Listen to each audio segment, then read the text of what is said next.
আমি দেশে অনেকদিন থাকতে পারিনি, কি কারণে সে প্রসঙ্গে গেলাম না, আপনাদের কম বেশি ধারণা আছে। তবে সারাক্ষণই দেশের সাথে আমার যোগাযোগ ছিল। দেশের মানুষের সাথে কি হয়েছে, এখানে মাহমুদুর রহমান সাহেব বলেছেন একটি উদাহরণ দিয়ে, ওনার প্রতি পূর্ণ সম্মান রেখে আমি বলতে চাইছি, ওনার সাথে ওনার রক্তমাখা ছবি এখনো আমার চোখের সামনে ভাসে। কাজেই ওনার সাথে কি হয়েছে আমি যেমন জানি, রুহুল আমিন গাজী সাহেবের সাথে কি হয়েছে, যেভাবে উনি মৃত্যুবরণ করেছেন জেলের মধ্যে, সেটি আমি জানি। এবং সবচেয়ে বড় বিষয় হচ্ছে আমার 60 লক্ষ নেতাকর্মী এবং তার থেকে আরেকটি হৃদয় বিদারক আমার জন্য হচ্ছে, সেটি হচ্ছে আমার মায়ের সাথে কি হয়েছে। কাজে এই ঘটনাগুলো যদি আমরা সকলে সবগুলোকে এক করি, তাহলে যারা দেশে ছিলেন আপনারা, তারা অবশ্যই আমার থেকে একটু বেটার ভালো জানবেন। তবে আমি একদম যে জানি না বোধহয় বিষয়টি তা নয়, আমার একটি ধারণা আছে। সম্মানিত উপস্থিতিবৃন্দ, যে কথাগুলো প্রায় সকলেই বলে গিয়েছেন, এই কথাগুলো যদি আমরা আলোচনা করাই যাবে অনেকক্ষণ ধরে। আপনারা আপনাদের মূল্যবান সময় ব্যয় করে এখানে এসেছেন। আমি এই কথাগুলোর মধ্যে থেকে একটু সরে এসে কিছু কথা বলতে চাই। আমাদের সমস্যা ছিল, আমাদের সমস্যা আছে। অবশ্যই আমরা 5ই আগস্টের আগে ফিরে যেতে চাই না। আমি আমার অবস্থান থেকে যদি চিন্তা করি, আমার এক পাশে 1981 সালের একটি জানাজা, একই সাথে আমার এক পাশে 2025 সালের 31 ডিসেম্বর একটি জানাজা, আর আমার আরেক পাশে 2024 সালের 5ই আগস্টের একটি ঘটনা।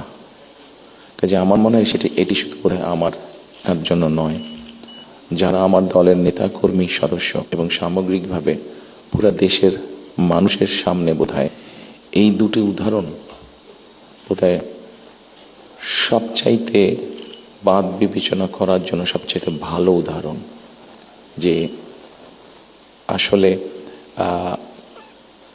5ই আগস্টে ফিরে যাওয়ার কোনোই কারণ নেই আমাদের।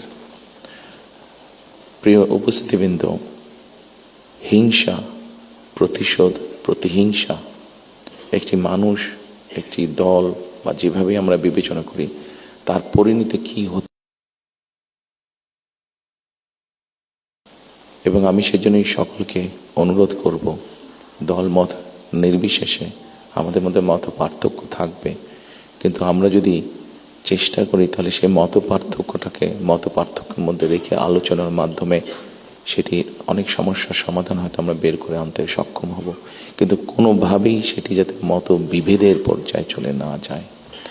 মত বিভেদ হলে জাতিকে বিভক্ত করে ফেললে কি হতে পারে আমরা দেখেছি। আজকে সেই জন্যই অনেকের মুখে অনেক হতাশার কথা আমরা শুনি, কিন্তু তারপরেও আসার কথা হচ্ছে যে তাদের কাছে ভবিষ্যতের চিন্তাও আছে, ভবিষ্যতের পরিকল্পনা আছে।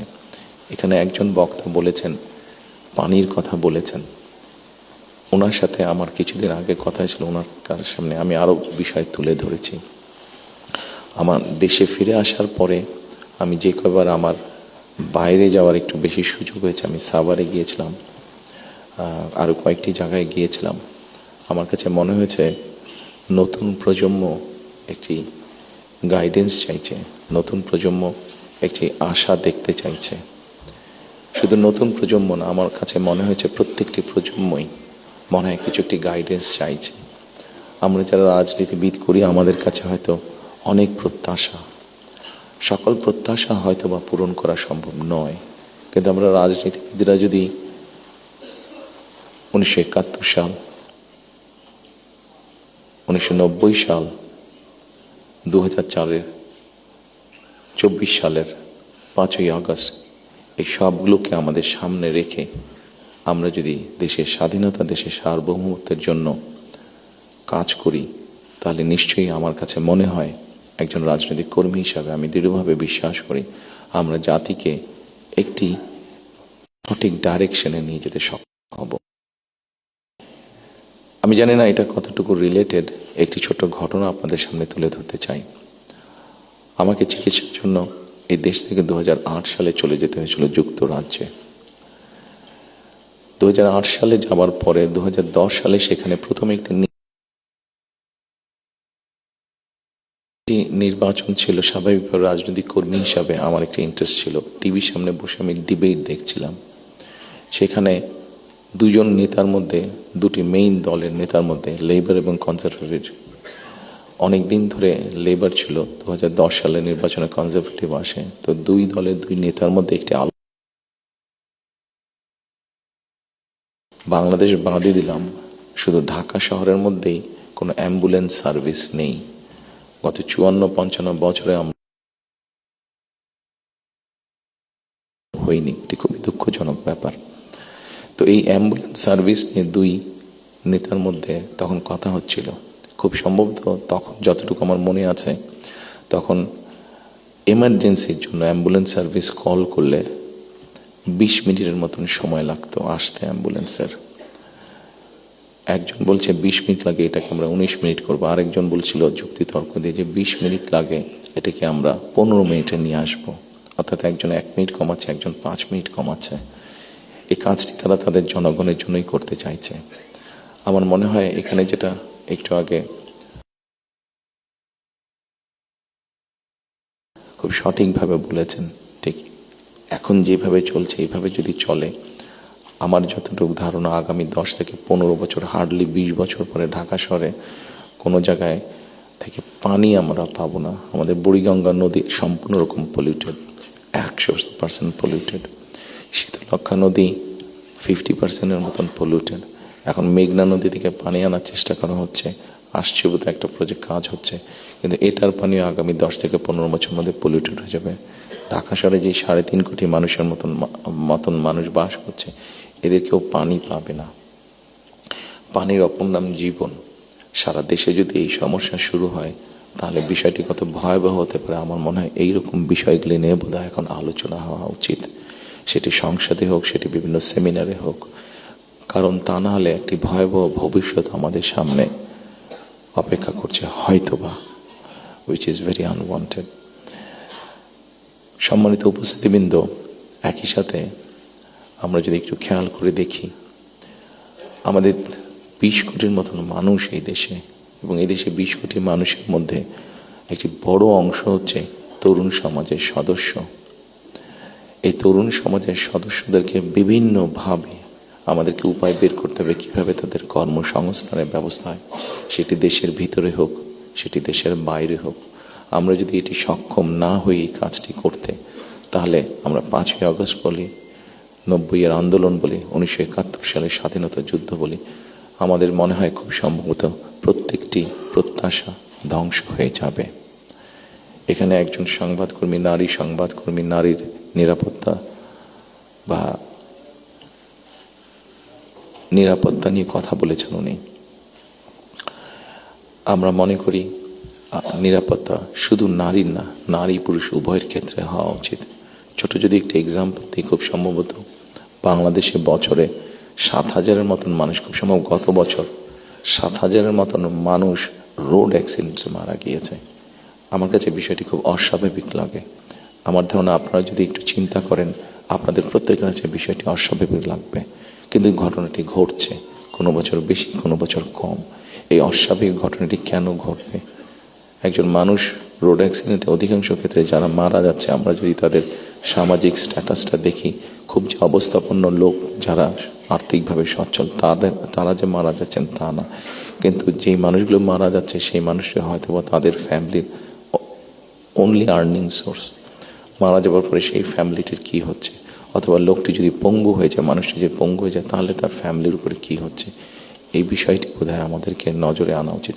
এরকম অনেকগুলো বিষয় আছে, যেই বিষয়গুলো আমার মনে হয় রাজনৈতিক দলগুলোর মধ্যে চিন্তা ভাবনা হওয়া উচিত। এখানে শাইখ সিরাজ সাহেব বসে আছেন, ওনার একটি বিখ্যাত প্রোগ্রাম আছে কৃষি সংক্রান্ত। আমাদের দেশে কৃষকদের কি অবস্থা এখন, সেই বিষয়টি বোধহয় আমাদেরকে বিবেচনা করা উচিত। উনি ভালো বলতে পারবেন। আমার যতটুকু ধারণা আছে যে মানে সরাসরি জমিতে কৃষিকাজের সাথে জড়িত জমির মালিক এরকম কৃষকের সংখ্যা প্রবাবলি 1.5 কোটির মতন সারা বাংলাদেশে, 1,50,00,000-এর মতন। এর মধ্যেও ডিফারেন্ট ক্যাটাগরির কৃষক আছে। এই কৃষকদের বিভিন্ন অসহায়ত্বের নিউজ আপনাদের সংবাদপত্রে প্রকাশ হয়, বিভিন্ন সময় আপনাদের খবরেই প্রকাশিত হয়েছে, বিভিন্ন সময় সেটি ইলেকট্রনিক মিডিয়া হোক, সেটি মেইন মিডিয়া প্রিন্টেড মিডিয়াতেই হোক, প্রকাশিত হয়েছে। এদের ব্যাপারে আমি আমার বিগত সরকারের কথা বলবো, আমার দলের বিগত সরকারের কথা বলবো। সেই সরকার বিভিন্ন সময়ে বিভিন্ন পদক্ষেপ গ্রহণ করেছে। এত বিশাল সংখ্যক মানুষ, যারা 20 কোটি মানুষের খাওয়া পড়ার ব্যবস্থা করছে, খাওয়ার অন্নের সংস্থান করছে, সেই এত বড় সমাজটাকে কিভাবে সাপোর্ট দেওয়া যায়, তাদের হয়তো সেভাবে বলার সুযোগ নেই। এখানে আপনারা সংবাদপত্রের যারা কর্মী আছেন, আপনারা আপনাদের কিছু সমস্যার কথা বলেছেন। আপনাদের সমস্যাটা আমাদের জন্য শুনতে জানতে সহজ হয়, বিকজ আমাদের জন্য একটা ভেন্যু আছে যেখানে আমরা আলাপ করতে পারি। কিন্তু ওই কৃষকগুলো যাদের কোনো ভেন্যু নেই, যারা এরকম একটা প্রোগ্রাম অর্গানাইজ করতে পারছে না, তারা কিভাবে বলবে কথাগুলো? কাজে তাদের কথাটাও তো আমাদেরকে জানতে হবে। কাজে এই বিষয়গুলি, সম্মানিত উপস্থিতিবৃন্দ, আমার মনে হয় এই সকল এরকম আরো অনেকগুলো বিষয় আছে। আমরা নারীর স্বাধীনতার কথা বলছি। বেগম রোকেয়া নারীর শিক্ষার জন্য আন্দোলন করেছিলেন। মরহুমা বেগম খালেদা জিয়া নারীদের শিক্ষার ব্যাপারটা নিশ্চিত করেছিলেন। পরবর্তীতে আগামী নির্বাচনে ইনশাল্লাহ জনগণের ম্যান্ডেট নিয়ে আমরা সরকার গঠনে সক্ষম হলে আমাদের একটি পরিকল্পনা রয়েছে, এই যেই নারীরা শিক্ষিত হয়েছে এদেরকে অর্থনৈতিকভাবে স্বাবলম্বী করে গড়ে তোলা। একটু আগে আমি যে ফ্যামিলি কার্ডটা বলেছিলাম, সেটির লক্ষ্য বা উদ্দেশ্য হচ্ছে সেটাই, এই নারী সমাজকে গড়ে তোলা।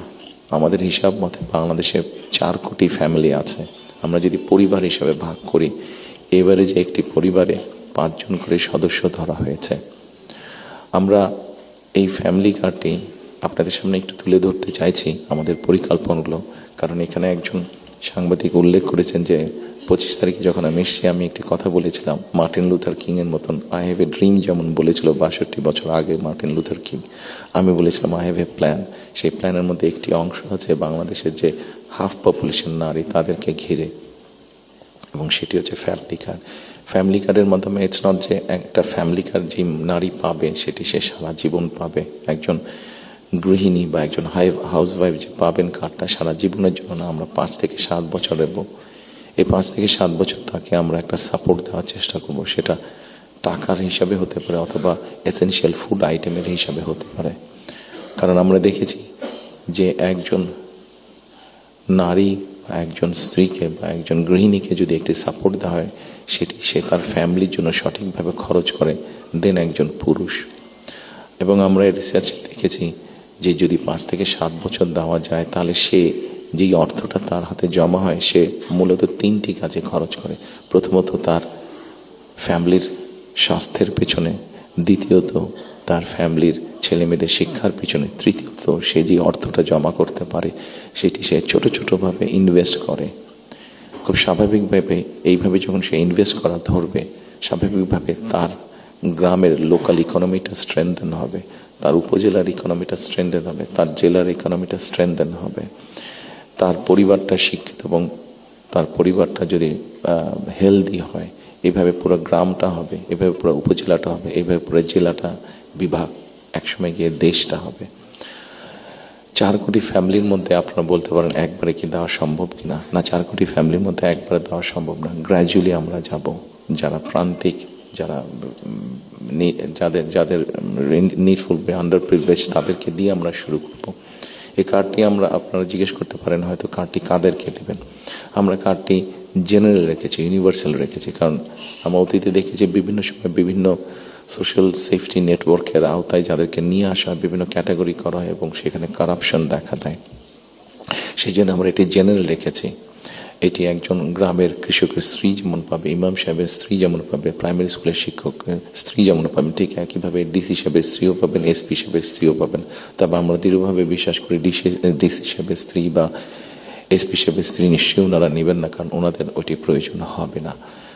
কারাপশনটাকে যাতে মানে একটা স্প্রেড না করে, করাপশনটা যাতে স্বাভাবিক একটা পর্যায়ে থাকে। কিছু তো অ্যানোমালিজ হতেই পারে, সেটি আমরা গ্র্যাজুয়ালি ঠিক করব।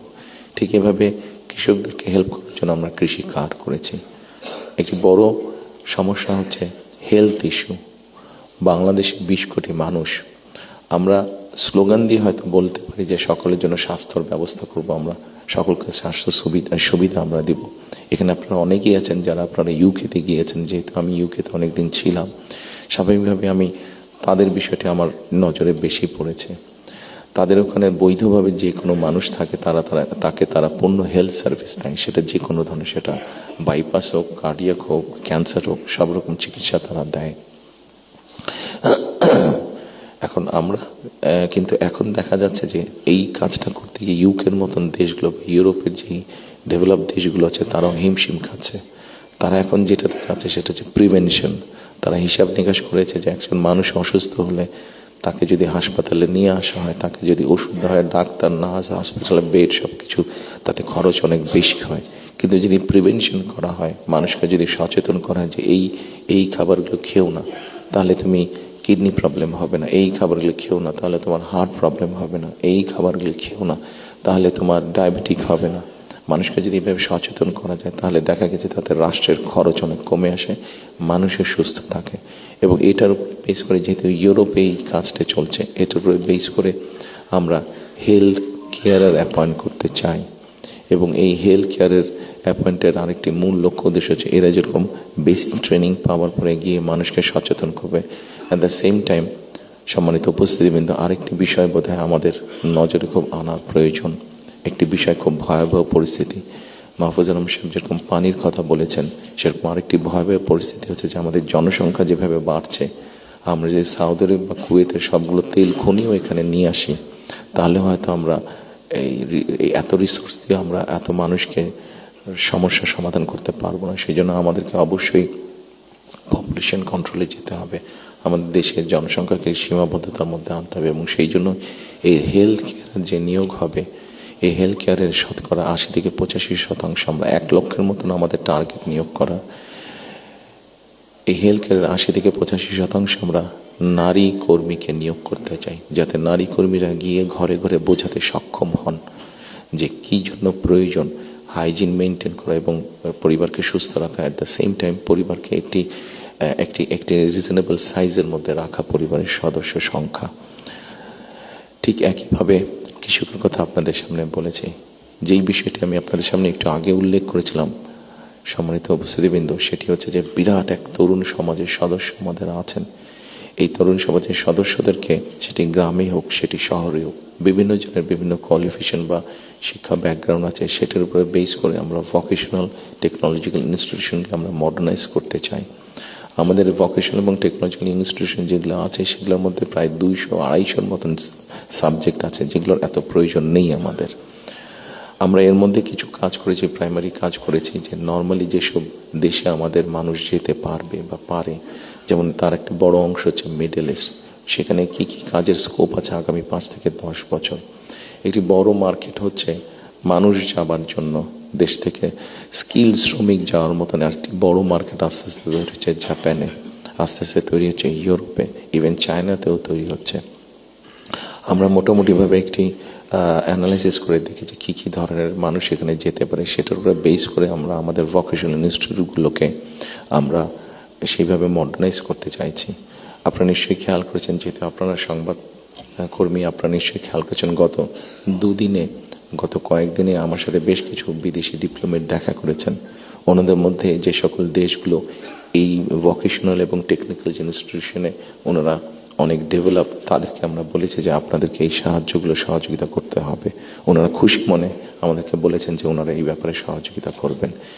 আমরা যদি আমাদের ছেলেদেরকে, এই মুহূর্তে 8 থেকে 10 লক্ষ মানুষ প্রতি বছর বিদেশে যাচ্ছে, তার মধ্যে প্রায় 6.5-7 লক্ষ মানুষ মধ্যপ্রাচ্যে যাচ্ছে। কিন্তু আপনারা যদি খেয়াল করে দেখেন যে তারা যে যাচ্ছেন মধ্যপ্রাচ্যে, তারা কিন্তু আনস্কিল্ড হিসাবে যাচ্ছেন।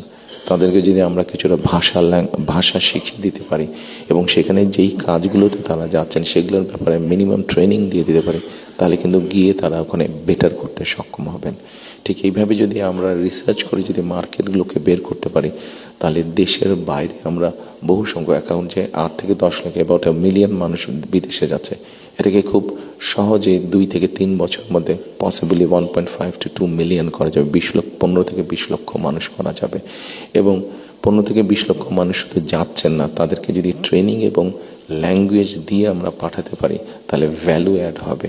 এখন যদি কেউ $100 আর্ন করে মাসে, ইজিলি সেটা $300 নিয়ে আসতে পারবো। তাহলে বৈদেশিক মুদ্রার একটা বিশাল অংশ আমরা আনতে পারবো, যেটা দিয়ে আমরা কাজ করতে পারবো। আপনারা যেরকম বিভিন্ন বিষয়ে উল্লেখ করেছেন, বিভিন্ন দাবি দেওয়ার, সেই জিনিসগুলো আমরা পূরণ করতে পারবো। আমরা একটি জিনিস বিবেচনা করছি এই মুহূর্তে। এখন যদি আমরা দেখি আমাদের বৈদেশিক মুদ্রা উপার্জনের রাস্তা মূলত দুটি, একটি হচ্ছে গার্মেন্টস এবং একটি হচ্ছে আমাদের রেমিটেন্স, যেটা প্রবাসীরা পাঠিয়ে থাকেন কষ্ট করে।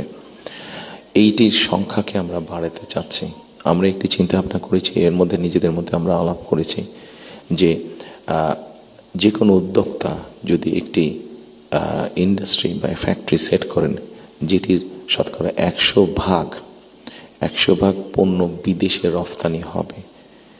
যেমন কেউ যদি বলেন যে আমি কলমটি তৈরি করবো, কিন্তু এটা not for local market, absolutely for export market, তাহলে আমরা তাদেরকে বন্ডেড ফ্যাসিলিটি দেওয়ার কথা চিন্তা করছি। আমরা যদি বন্ডেড ফ্যাসিলিটিটা তাদেরকে দিতে পারি, আমাদের হিসাব বলে, আমাদের রিসার্চ বলে, তাতে এক্সপোর্টের সংখ্যা যেরকম বৃদ্ধি পাবে, তাতে উদ্যোক্তারাও খুশি হবে। এবং উদ্যোক্তারা যখন এখানে কোনো মিল কারখানা তৈরি করবেন, সেক্ষেত্রে আমরা আমাদের বহু বেকারের কর্মসংস্থান তৈরি করতে পারবো। কাজেই অনেক সময় লাগবে, সময় কম, আপনার প্রত্যেকে ব্যস্ত মানুষ, প্রত্যেকে আপনাদের সময়ের মূল্য আছে।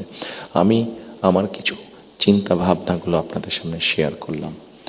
আপনাদের এখানে কয়েকটি কথা খুব সম্ভবত উঠে এসছে, যতটুকু আমার মনে পড়ছে।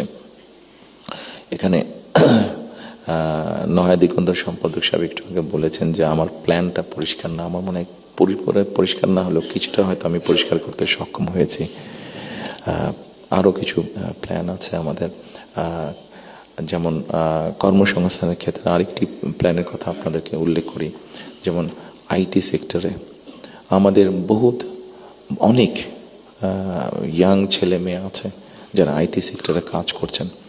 আমরা স্বৈরাচারের সময় দেখেছি বাংলাদেশের বিভিন্ন জায়গায় আইটি পার্কের নামে কতগুলা বড় বড় বিল্ডিং তৈরি করা হয়েছে, কিন্তু এখনই আমি কিছু পত্রিকার পাতায় নিউজ দেখেছি, গত 2-1 বছর আগেও নিউজ দেখেছি, 2-3 বছর আগে নিউজ দেখেছি, যে এই পার্কগুলো অনেক ক্ষেত্রে দেখা যাচ্ছে যে অসামাজিক কাজ হচ্ছে, অথবা সেখানে কমিউনিটি সেন্টার হচ্ছে। অর্থাৎ আইটি পার্ক বলতে যাবো যে তার বিন্দু কোনো কিছুই সেখানে নেই।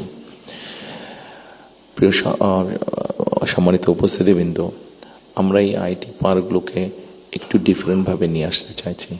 আমাদের বিভিন্ন জায়গায় যে এই আইটি পার্কগুলো আছে, এই আইটি পার্কগুলোকে আমরা ওই এলাকায় যদি আমরা বের করতে পারি, আমাদের তরুণ সমাজের কারা কারা আইটিতে কাজ করছেন, অনেকেই কাজ করছেন। কেউ কাজ করছেন ডাটা প্রসেসিংয়ে, কেউ কাজ করছেন হয়তো কোনো রকম ডিজাইনিংয়ে, কেউ কাজ করছেন হয়তো অনলাইন শপিংয়ের, শপিং মানে অনলাইন ট্রেড করছেন অনেকে।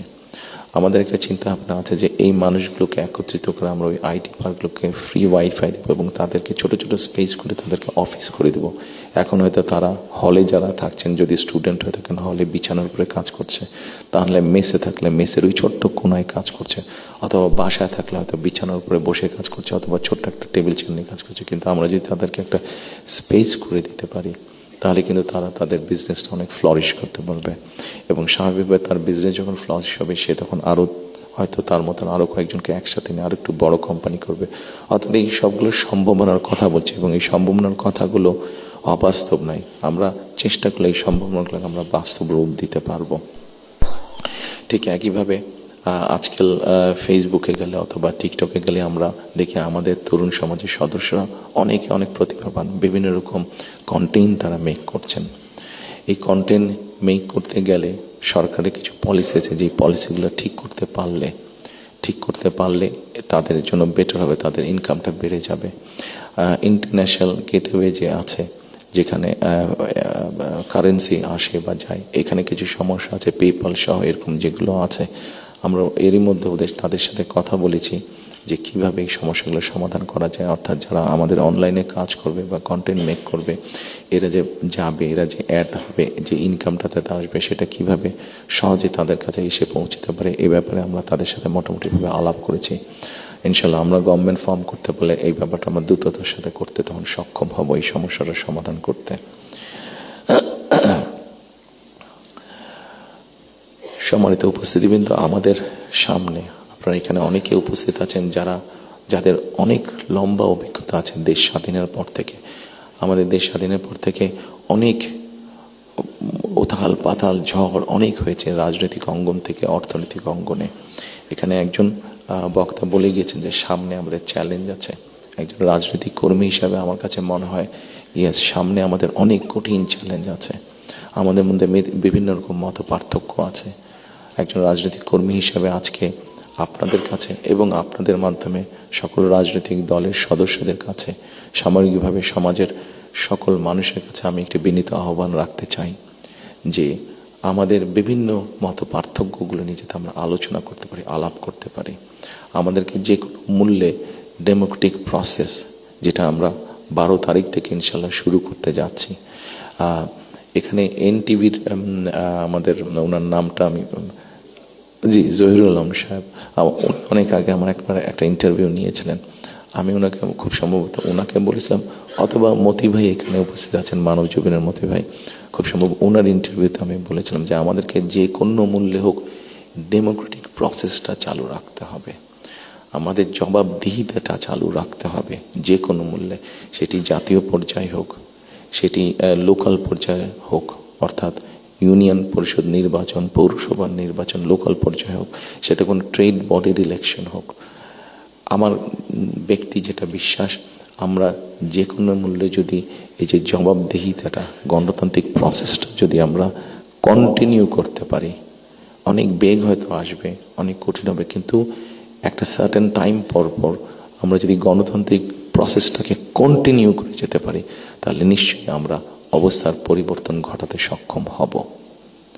এবং আরেকটি কথা, কাউকে আঘাত না করি আমি বলতে চাইছি, কোনো রাজনৈতিক দলের নেতা সদস্য কাউকে আমি আঘাত করতে চাইছি না। আমি আমার চিন্তাটা শুধু ওনাদের সামনে তুলে ধরতে চাইছি যে আসুন আমরা দেশের মানুষের শিক্ষা, দেশের মানুষের স্বাস্থ্য, দেশের নারীদের অধিকার, এম্পাওয়ারমেন্ট, কর্মসংস্থান, পরিবেশ, সব কিছু মিলিয়ে এই যে বিষয়গুলো, যেটি একটি সাধারণ মানুষের জন্য প্রযোজ্য, আমরা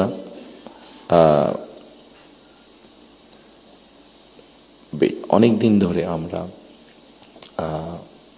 শব্দটা কি আমাদের রিফর্ম, শব্দটা মনে করতে পারি, সংস্কার, রিফর্ম, যেই বিষয়গুলি নিয়ে আমরা আলোচনা করেছি, আপনারা যদি একটু খেয়াল করে দেখেন এই রিফর্মের মধ্যে আমার কাছে মনে হয়েছে যে 3টি পার্ট আছে। একটি হচ্ছে সাংবিধানিক পার্ট, একটি হচ্ছে আইনগত পার্ট, এবং আরেকটি হচ্ছে মানুষের প্রতিদিনের জীবনযাত্রা, নিরাপত্তা, তাদের সিকিউরিটি, সব কিছু নিয়ে একটি পার্ট আছে।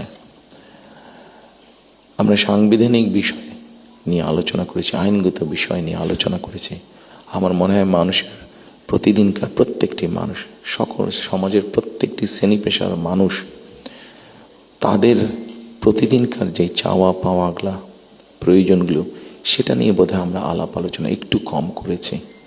আমার কাছে মনে হয় সেই বিষয়গুলি নিয়ে বোধহয় আলোচনা করা উচিত। সেই বিষয়গুলি নিয়ে বোধহয় প্রত্যেকটি রাজনৈতিক দলের আলোচনা করা উচিত।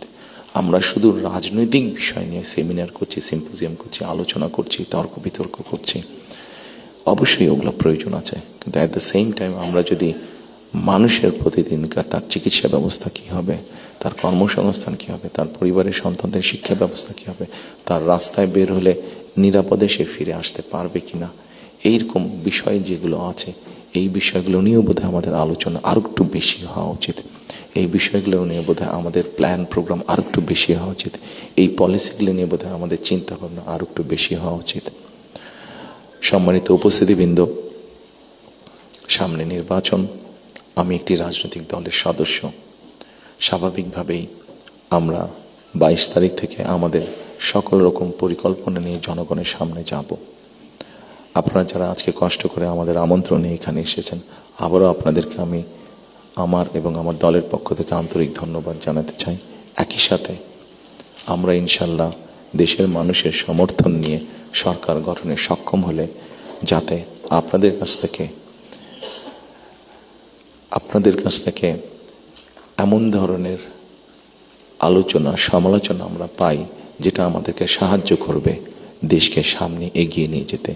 শুধু সমালোচনা করার জন্য নয়, আপনাদের কাছ থেকে এমন সমালোচনা আমরা পাই যাতে আমরা দেশের মানুষের যে সমস্যাগুলো আছে সেই সমস্যাগুলো যাতে আমরা সমাধান করতে সক্ষম হই, আমরা সরকার গঠনে সক্ষম হলে, সেই প্রত্যাশা রেখে আবার আপনাদেরকে ধন্যবাদ জানিয়ে আমার বক্তব্য শেষ করছি। আসসালামু আলাইকুম।